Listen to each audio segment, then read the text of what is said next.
اللہ کی توفیق سے اگر روزانہ 5 وقت نماز کے لیے حاضر ہوتے ہیں تو ہماری نمازوں کا کیا حال ہے؟ ہماری نمازوں کا کیا حال ہے؟ اللہ تبارک و تعالیٰ کے گھروں میں حاضری دے کر، اللہ تبارک و تعالیٰ کے سامنے سجدہ ریز ہو کر ہم یہ اظہار کرتے ہیں سجدے کی حالت میں کہ اللہ تبارک و تعالیٰ میں تیرا عاجز بندہ ہوں، میں کچھ نہیں ہوں، میں کچھ نہیں ہوں، سب کچھ تو ہے اللہ تبارک و تعالیٰ، تیرے آگے میری پیشانی، میری ناک سب کچھ جھک گئی ہے، میں عاجز ہوں، میں کچھ نہیں ہوں، جو کچھ ہے تو ہی اللہ تعالیٰ، تیری توفیق اور تیری مدد ہی سے اللہ تبارک و تعالیٰ میں جو کچھ ہوں یہ تیری ہی توفیق اور تیری ہی مدد ہے۔ یہ اپنی عاجزی اور انکساری کا اظہار ہے۔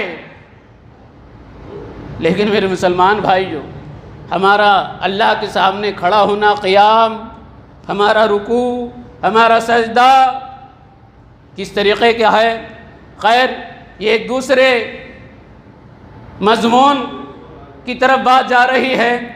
میں یہ پیغام دینا چاہ رہا ہوں کہ ہماری زندگی کا مقصد اللہ تبارک و تعالیٰ کے ان گھروں میں حاضری دے کر اللہ کی عبادت کرنا ہے، تو اللہ تبارک و تعالیٰ کی عبادت اللہ تبارک و تعالیٰ کی رضا حاصل کرنے کے غرض سے ہم کریں، اللہ تبارک و تعالیٰ کو راضی کرنے کے غرض سے ہم کریں، اللہ کے رسول صلی اللہ علیہ وسلم کے بتلائے ہوئے طریقے کے مطابق اس کو ادا کریں، اور ہمارا مقصد عبادت کے ذریعے، دوسرے نیک اعمال کے ذریعے دنیاوی اغراض اور مفادات نہ ہوں۔ بہرحال میں یہ بتلا رہا تھا، اللہ کے رسول صلی اللہ علیہ وسلم نے مسجد کی اہمیت کو بتلاتے ہوئے یہ بتلایا کہ بندے، اللہ کے بندے اللہ کے گھروں میں سے کسی گھر میں جمع ہو کر اللہ تبارک و تعالیٰ کے کلام کی تلاوت کرتے ہیں، اللہ تبارک و تعالیٰ کے کلام پر غور و فکر کرتے ہیں، سیکھتے سکھاتے ہیں، تو ایسے لوگوں پر اللہ تبارک و تعالیٰ کی جانب سے سکینت نازل ہوتی ہے، سکون نازل ہوتا ہے۔ وغشیتہم الرحمہ، اللہ تبارک و تعالیٰ کی رحمت ان کو ڈھانپ لیتی ہے، اللہ کی رحمت ان پر نازل ہوتی ہے۔ وحفتہم الملائکہ، فرشتے انہیں گھیر لیتے ہیں، اور اللہ تبارک و تعالیٰ وذکر اللہ، اور اللہ تبارک و تعالیٰ ایسے لوگوں کا ذکر اپنے مقرب فرشتوں کے سامنے کرتا ہے۔ اللہ اکبر!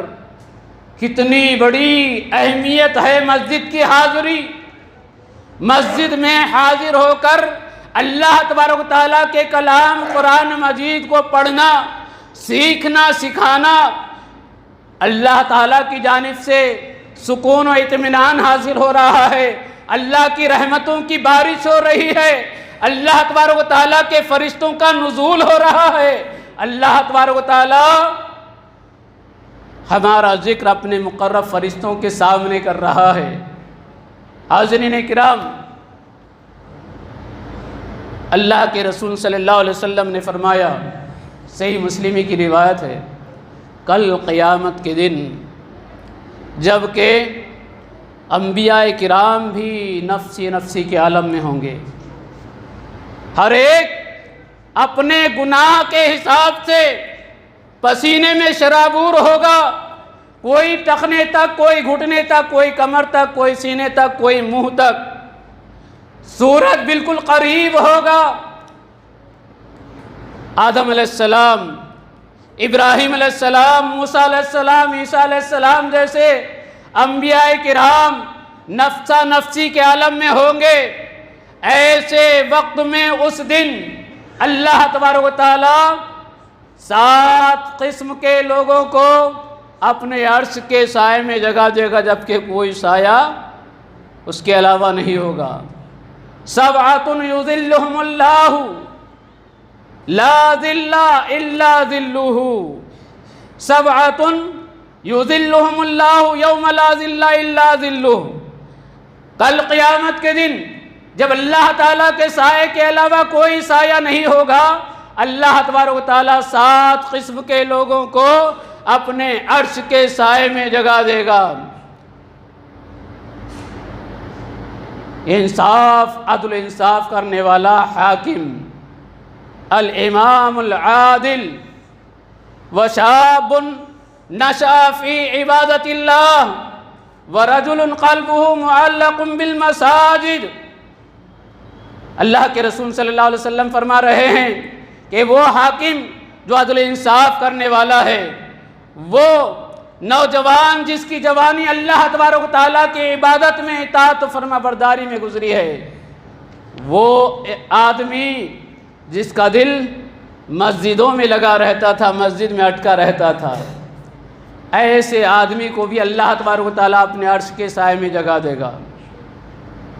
حاضرین کرام، مسجد کی اہمیت اس سے واضح ہو رہی ہے کہ اللہ تبارک و تعالیٰ کے گھر میں حاضری، اللہ تبارک و تعالیٰ کے گھر سے محبت، اللہ تبارک و تعالیٰ کے گھر میں حاضری دے کر اللہ کے کلام کو پڑھنا، سیکھنا، سکھانا، یہ کتنی عظیم چیز ہے، یہ کتنا اللہ تبارک و تعالیٰ کا محبوب اور پسندیدہ ہے کہ اللہ تبارک و تعالیٰ کل قیامت کے دن اپنے عرش کے سائے میں جگہ دینے والا ہے۔ افسوس کا معاملہ ہے، افسوس کا معاملہ ہے، آج ہم غور کریں کہ مسجد سے ہم کو کتنی محبت ہے، مسجد سے ہم کو محبت مسجد تعمیر کرنے میں ہے، ماشاءاللہ الحمدللہ، یہ نہیں اس سے بڑی بڑی مسجدیں ہم عالی شان مسجدیں تعمیر کر دیتے ہیں، لیکن مسجدیں تعمیر کر لینا یہی اصل مقصد نہیں ہے۔ مسجدوں کو جس مقصد کے لیے تعمیر کیا جا رہا ہے اس مقصد کو پورا کرنا ہماری ذمہ داری ہے۔ میں معذرت کے ساتھ ایک سوال آپ تمام سے کرنا چاہتا ہوں کہ ہمارے یہاں پر بچے بھی ہیں، نوجوان بھی ہیں، بزرگ بھی ہیں، مسجد کی اہمیت دنیا میں بھی آخرت میں بھی چند باتوں کے ذریعے سے آپ کے سامنے واضح ہوئی۔ قیامت کے دن اللہ تعالیٰ اپنے عرش کے سائے میں ہمیں جگہ دے گا، مسجد سے محبت رکھنے کی بنیاد پر، مسجد میں حاضری کی بنیاد پر۔ ہم اپنی زندگی کے اتنے ایام گزرے ہیں، روزانہ 5 وقت کی نماز میں تو ہم حاضری دیتے ہوں گے، الحمدللہ، اللہ ہم سب کو توفیق دے، لیکن اتنی بڑی خوشخبری اس میں جو دی گئی ہے، مسجد میں اپنا دل لگا رہنا، دل اٹکا رہنا۔ غور کیجئے، سوچئے، ہم میں سے کون ہے کہ خالی وقت میں ہم نے اپنی زندگی میں کبھی ایسا کوئی وقت نکالا کہ آج فرصت ہے، ہفتے میں 1 دن، مہینے میں 1 دن، چلو مسجد میں جا کر یہ وقت ہم گزاریں، اللہ کو یاد کریں، اللہ کے کلام کی تلاوت کریں، کچھ سیکھیں عالم صاحب سے، اور اللہ تعالیٰ کے گھر میں جا کر اپنے گناہوں کی معافی مانگیں، توبہ استغفار کریں، اپنے آنسوؤں کو اللہ تعالیٰ کے سامنے بہائیں، اللہ کو راضی کریں۔ روزانہ ہمارے پاس فرصت ہے ہوٹل میں جانے کی، آج تو ایک سے ایک ہوٹل ہیں بھائی، کوئی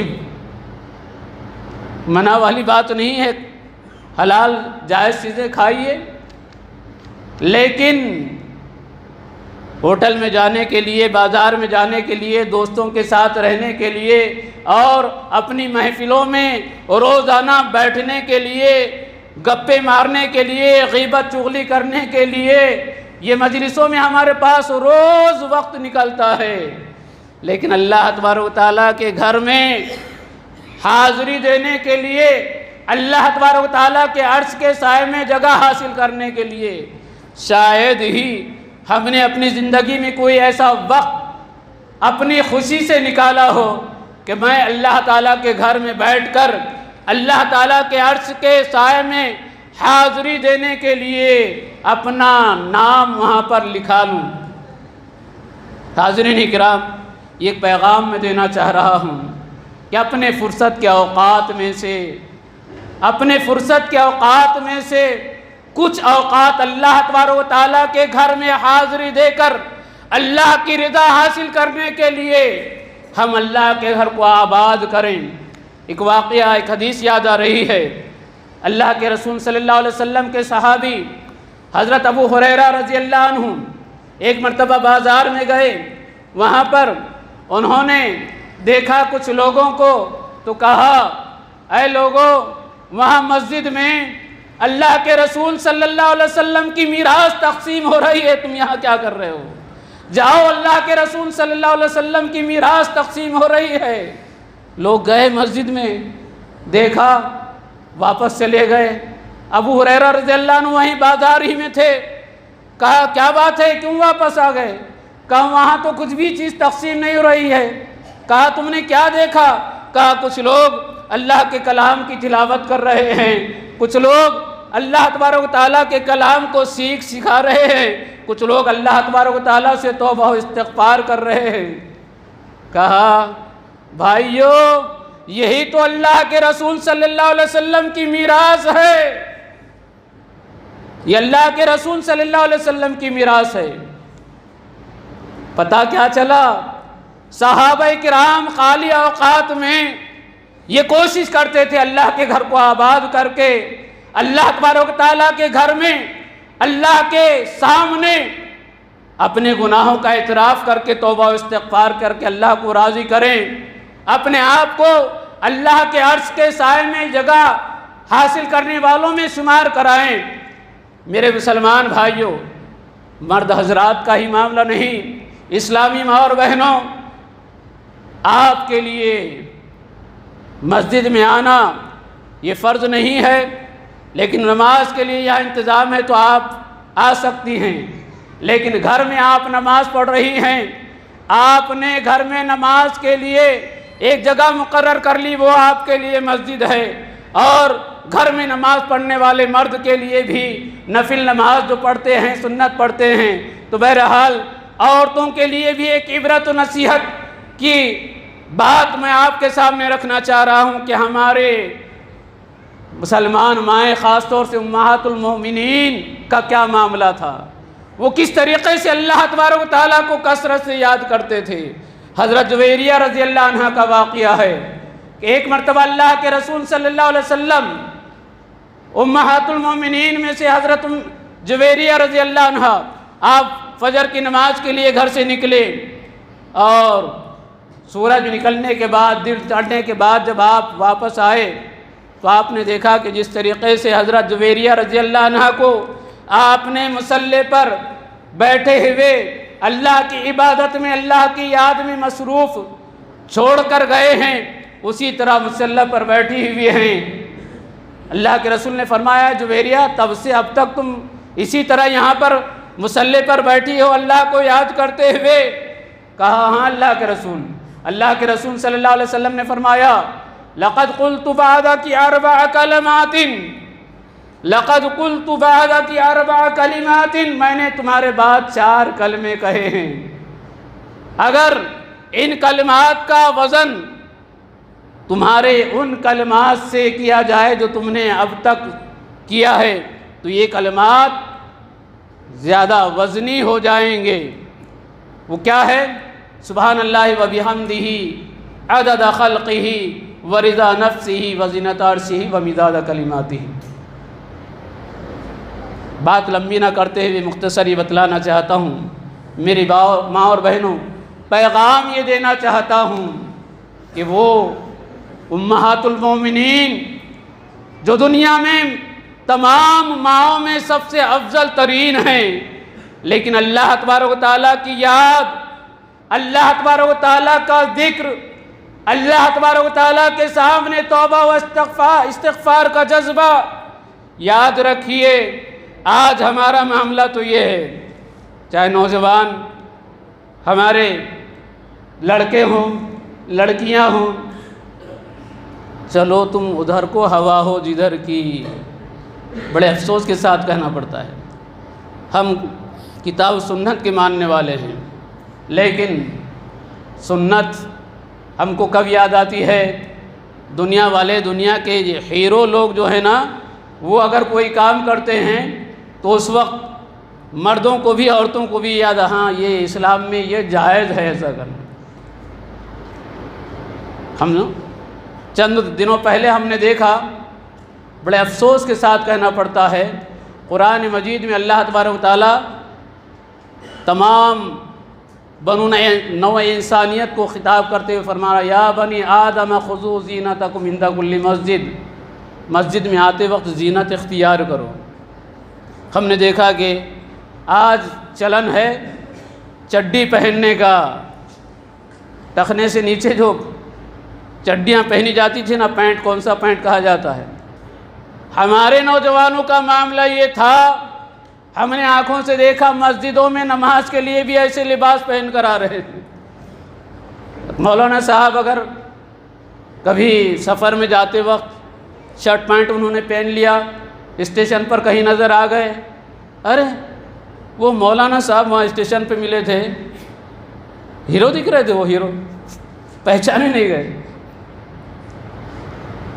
مولانا صاحب نے پینٹ شرٹ پہن لیا، لمبا کرتا اور پینٹ شرٹ۔ اور ایک میں پیغام دے رہا ہوں، کسی پر کوئی نکتہ چینی نہیں کر رہا ہوں۔ آج ہمارا معاملہ کیا ہے؟ نمازوں میں دیکھیے، نماز میں ہم حاضر ہوتے ہیں تو کتنے نوجوانوں کے شارٹ شرٹ کا فیشن نکلا، شارٹ شرٹ، سجدے میں گیا، پینٹ کدھر جا رہی ہے، کمر کے نیچے اتر رہی ہے، اللہ تعالیٰ کے سامنے سجدہ ریز ہے۔ ہماری حیت، ہماری کیفیت کیا ہے؟ اللہ تبارک و تعالیٰ کے سامنے ہم کس حالت میں حاضر ہو رہے ہیں؟ رب العالمین کے سامنے، خالق کائنات کے سامنے اپنی عاجزی اور انکساری اور اپنی پیدائش کا حق ادا کرنے کے لیے حاضر ہو رہے ہیں، لیکن ہمیں کوئی پتہ نہیں کہ ہم کس حال میں ہمیں آنا چاہیے، کیسے اللہ تعالیٰ کے سامنے ادب و احترام کے ساتھ کھڑے ہونا چاہیے، اللہ کا خوف ہمارے جسم پر، ہمارے ذہن و دماغ پر کیسے طاری رہنا چاہیے۔ لیکن وہ چیز مسلمانوں ہم نے بھلا دی۔ ہر عبادت کے اندر، ہر کام کے اندر سنت نام ہمارے پاس ہے، لیکن زندگی کے تمام اعمال میں ہم دیکھیں تو ہم سنتوں کا مذاق اڑاتے ہیں۔ محترم حاضرین، اللہ تبارک و تعالیٰ سے میں دعا کرتا ہوں کہ اللہ تبارک و تعالیٰ ہم تمام کو صحیح سمجھ عطا فرمائے۔ اللہ تبارک و تعالیٰ ہمیں مسجد کی اہمیت کو سمجھنے کی توفیق عطا فرمائے۔ اللہ تبارک و تعالیٰ ہماری زندگی کے مقصد کو ہمیں سمجھنے کی توفیق عطا فرمائے۔ اللہ تبارک و تعالیٰ ہمیں اپنے زندگی کے مقصد کو اللہ تبارک و تعالیٰ کے رضا کے مطابق ادا کرنے کی توفیق عطا فرمائے۔ آمین۔ وآخر دعوانا ان الحمد للہ رب العالمین۔